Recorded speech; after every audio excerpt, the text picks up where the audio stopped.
Từ khi quen em phút ban đầu, cuộc sống anh khác xưa nhiều lắm. Cho anh cảm nhận tình yêu lớn lên đổi thay từng ngày. Anh biết quý trọng từng giây phút khi có em bên cạnh. Tìm được em là điều vô giá nhất trong anh hàng mong. Ở bên em bao muôn phiền, lo lắng trong anh tan biến hết. Chỉ có nụ cười hạnh phúc ở trong trái tim mà thôi.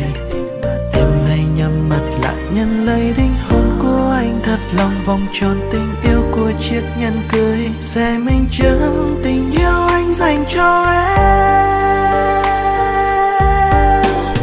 Em sẽ là cô dâu xinh đẹp nhất trong đời anh, cho anh cuộc sống mới đầy ắp tiếng cười rộn vang, cho anh sự bình yên thật ấm áp mỗi khi đêm về, cho anh ngàn nụ hôn chắp cánh ước mơ bay thật xa. Em sẽ là cô dâu hạnh phúc nhất trong đời anh, dẫu vui buồn gian khó hai ta sẽ cố gắng vượt qua. Anh sẽ là bờ vai che chở em dõi theo từng ngày, hãy làm vợ anh yêu anh đến hết cuộc đời.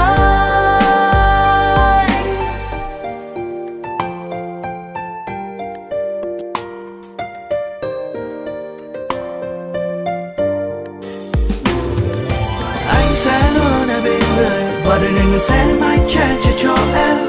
Mình sẽ bên nhau không xa rời và mình cùng nguyện ước bên nhau mãi thôi.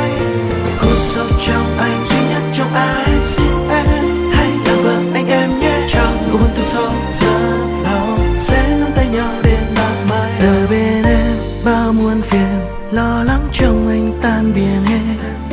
Chỉ có nụ cười hạnh phúc ở trong trái tim mà thôi. Em hãy nhắm mắt lại nhận lấy linh hồn của anh, thật lòng vòng tròn tình yêu của chiếc nhẫn cưới sẽ minh chứng tình yêu anh dành cho em.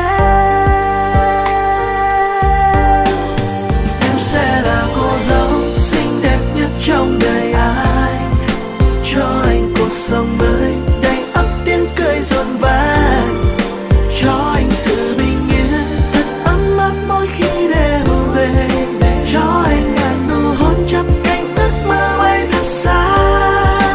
Em sẽ là cô dâu hạnh phúc nhất trong đời anh, dẫu vui buồn gian khó hai ta sẽ cố gắng vượt qua. Anh sẽ làm bờ vai che chở em dõi theo từng ngày, hãy làm vợ anh yêu anh đến hết cuộc đời. Em sẽ là cô dâu xinh đẹp nhất trong đời anh ha, và cho anh cuộc sống mới để ắt tiếng cười rộn vang, cho anh sự bình yên thật ấm áp mỗi khi đêm về, cho anh ngàn nụ hôn chắp cánh ước mơ bay thật xa. Em sẽ là cô dâu hạnh phúc nhất trong đời anh, dẫu vui buồn gian khó hai ta sẽ cố gắng vượt qua. Anh sẽ làm bờ vai che chở em dõi theo từng ngày, hãy làm vợ anh yêu anh đến hết cuộc đời. Vượt qua bao ngày gian khó ta đã có nhau rồi, hãy làm vợ anh em nhé. Người yêu